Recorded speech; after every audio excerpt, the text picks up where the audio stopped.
Naabot na sa tanggapan ni Pangulong Ferdinand Marcos Jr. ang ulat hinggil sa umano'y ghost farm to market roads sa ilang lugar sa Mindanao gaya ng Davao Occidental. Ito ay batay sa kumpirmasyon ni Palace Press Officer Attorney Claire Castro, kung saan kasalukuyan na silang nakikipagtulungan sa DPWH at DA para sa masusing investigasyon ng naturang issue. Nanatili rin aniya ang paninindigan ng Pangulo na dapat mapanagot ang lahat ng mga nagkasala. Ang isyu ay kasunod na pagdinig ng Senado sa budget hearing ng dalawang kagawaran kung saan naglabas ng ilang datos si Finance Committee Chair Sherwin Gatchalian at Agriculture Secretary Francisco Chu Laurel Jr. Samantala, inilaan ng Kamara ng mga kinatawan ang mas malaking pondo para sa edukasyon, kalusugan at agrikultura sa 6.79 trillion peso na panukalang 2026 General Appropriations Bill na inaprubahan sa ikatlo at pinal na pagbasa. Ayon kay Representative Micaela Swansing, chairperson ng House Committee on Appropriations, layunin ng panukalang budget na matugunan ang pangunahing pangangailangan ng mga mamamayan, kabilang ang libreng edukasyon, mas abot kayang serbisyong pangkalusugan at tulong sa mga magsasaka at mangingisda.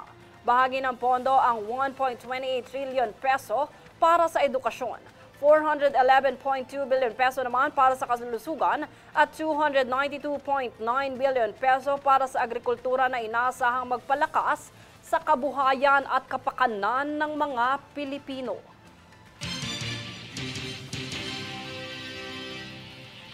Pinangunahan naman ni Department of Public Works and Highways o DPWH Secretary Vince Dizon ang clearing operation sa Manay, Davao Oriental kasama ang mga gabinete ng iba't ibang departamento. Tunghayan ng ulat mula kay Rhea Bel Medina. Pinangunahan ni Department of Public Works and Highways o DPWH Secretary Vince Dizon ang clearing operations sa Manay, Davao Oriental matapos ang yumanig na 7.4 magnitude na lindol kamakailan. Ayon sa kalihim, nagpadala ang DPWH ng karagdagang equipment at manpower sa lugar bilang bahagi ng tuloy-tuloy na operasyon at rapid assessment ng mga infrastruktura. Ito ay upang agad na irehabilita at malaman ang iba pang pangangailangan ng bawat residenteng lubos na naapektuhan ng lindol. Batay sa isinagawang initial assessment ng DPWH, passable naman ang lahat ng national roads sa Davao Region. Tanging ang mga local roads lamang ang may mga nakitang sira, bunsod ng ilang landslides dito. Ani pa ni Dizon, ang ilang quick response assets ay kanilang ipinaubayan na sa provincial government upang mas mapabilis ang kanilang clearing operations. Kasabay nito ang pagtatakid ng medical tents, evacuation sites at pati na rin ang pag-iinspeksyon ng mga paaralan at hospitals sa Davao Oriental. Bottom line, whether it's a state of calamity or not, we're already here. We're going to give everything that we can provide to provide the province and the municipalities that were affected immediate relief.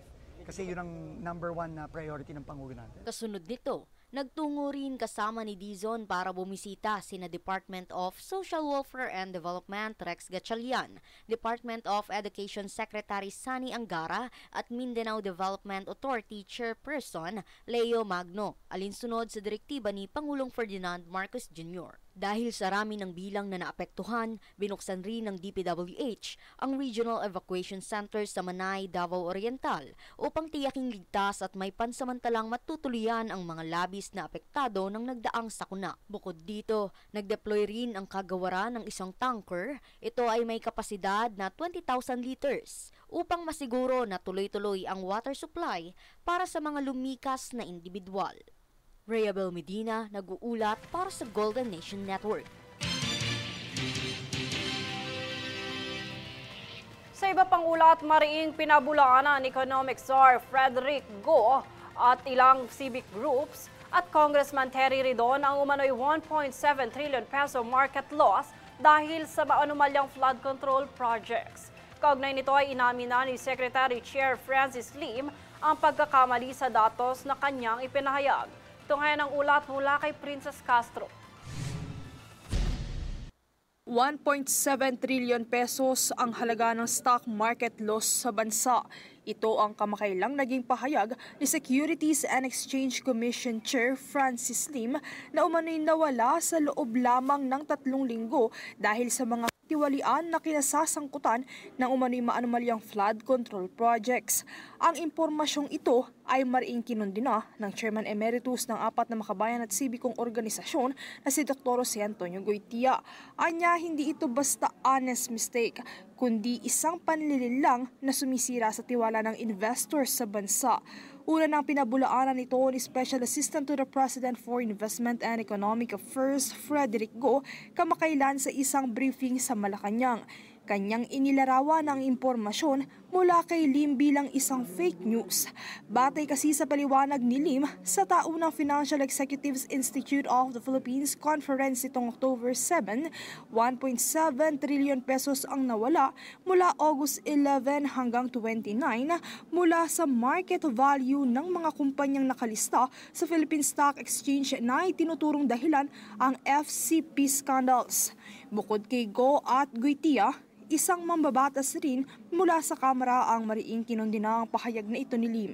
Ayon kay House Infrastructure Committee Chair at Bicol-Saro Representative Terry Raydon, isang bombastic statements na batay sa maling impormasyon ang tinura ni Lim. Anya, dapat na ipaliwanag ni Lim ang pinagmula ng kanyang claim dahil hindi umano ito tumpak na sumasalamin sa kasalukuyan at makasaysayang kondisyon ng Philippine Capital Market. Batay kasi sa datos ng Philippine Stock Exchange, ang totoong pagbaba ay nasa 185 billion pesos lamang at hindi 1.7 trillion pesos. Kaugnay nito ay humingi na ng paumanhin kamakailan si Sec. Chair Lim kaugnay ng maling datos na kaniyang ipinahayag. Nagkaroon anya ng kalituhan sa impormasyon na kanyang pinaniwala ang galing sa isang credible industry report. Bunso dito ay giniit ni Goytia na maging isang paalala ang pangyayaring ito, partikular sa mga nasa posisyon na ang bawat salita ay may bigat at epekto sa mamamayan, na ang kakulangan ng beripikasyon sa impormasyong inilalabas ay makakapagdulot ng pangamba sa merkado. Kaya hinikayat niya ang publiko na magtiwala lamang sa mga tamang sources tulad ng PSC, Department of Finance at iba pang ahensyang may kredibilidad. Binigyang halimbawa niya ang mga bilyong pisong pamumuhunan at mga proyektong isinusulong sa ilalim ng Create More Act bilang patunay na nananatiling matatag ang interes ng mga mamumuhunan o investor sa bansa. Princess Castro nag-uulat para sa Golden Nation Network. Sa kabilang banda, tiniyak ng Department of Migrant Workers o DMW na walang sisingiling placement fee sa mga Pilipinong kukunin sa ilalim ng unang government-to-government o G2G hiring program kasama ang pamahalaan ng Croatia. Pinangunahan ni DMW Undersecretary Jainal Rasul Jr. at Croatian State Secretary Ivan Vidic ang pagpupulong upang talakhayin ang mga alituntunin para sa pagkuha ng mga hotel worker sa ilalim ng kasunduan ng dalawang bansa.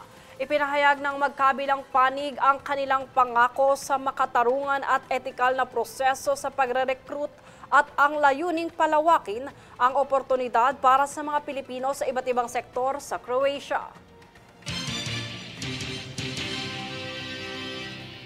Sa iba pang balita, sa gitna ng korupsyon na nangyari sa gobyerno, revolutionary government, ang suhestyon ni former Ilocos Sur Governor Chavit Singson.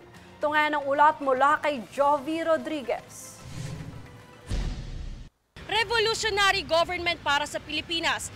Yan ang suhestyon ni former Ilocos Sur Governor Chavit Singson dahil umano sa napakalaking korupsyon na nangyayari sa gobyerno. Revolutionary government para yung ginawa ng panahon ni President Cory. That's the only way. Dahil ang batas natin magaganda. Ang implementasyon hindi mo maganda. Ayon sa pahayag ng dating gobernador ay kung hindi matutuloy ang revolusyon ay wala anyang mangyayari sa Pilipinas. Hayaan na raw na ang Supreme Court ang mamahala ng snap election para sa presidente. Samantala sa kasalukuyan ay tuloy pa rin ang investigasyon ng Independent Commission for Infrastructure para sa anomalya sa mga flood control project sa bansa. ayon naman sa direktiba ng Pangulong Marcos Jr. Sa kabilang banda, sa posibilidad naman na maging state witness si House Speaker Romualdez, hindi na raw ganon kabulag ang mga Pilipino na magpaloko pa dahil si Romualdez umano ang pinakadawit o may kasalanan sa anomalya ng flood control projects ayon niya sa investigasyon. Tinuloko ng taong bayan. Siya ang main principal na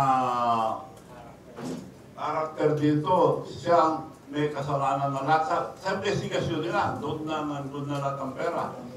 Gawin mo state witness. Kaya ba tayong paggago? Hindi naman gago lahat ng Pilipino. Matatanda ang kamakailan ay naglabas ng pahayag ang Malacanang kung saan dito nanawagan ng Palace Press Officer na si Claire Castro sa mga otoridad na imbestigahan kung ang dating kaalyado ni Pangulong Ferdinand Marcos Jr. na si dating Ilocos Sur Governor Luis Chavez Singson ay maaaring managot sa pag-uudyok sa sedisyon para sa panawagan ng pagpapatalsik sa Pangulo. Sa kabila ng panawagan ng Malacanang, suportado pa rin ng dating gobernador ang rally ng mga kabataan kung iisa lamang ang grupo ng mga ito at hindi pinapatakbo ng kung sino mang politiko. Suportado rin ng gobernador ang nangyayaring rally sa mga kabataan dahil umano makatutulong ito para sa kinabukasan ng taong bayan. Jovi Rodriguez, nag-uulat para sa Golden Nation Network. Susunod sa News Force. Paghahanda sa lindol at pagsugpo ng sakit, layo ng Pasay City LGU sa pagsusuri ng mga paaralan. Team Philippines dinomina ang Syria sa opening match ng AFC U17 Women's Asian Cup 2026 qualifiers. OPM Band Cup of Joe, sinorpresa ng Historic Award sa kanilang 3-day sold-out concert. Manatiling nakatutok para sa higit pang mga balita sa pagbabalik ng News Force.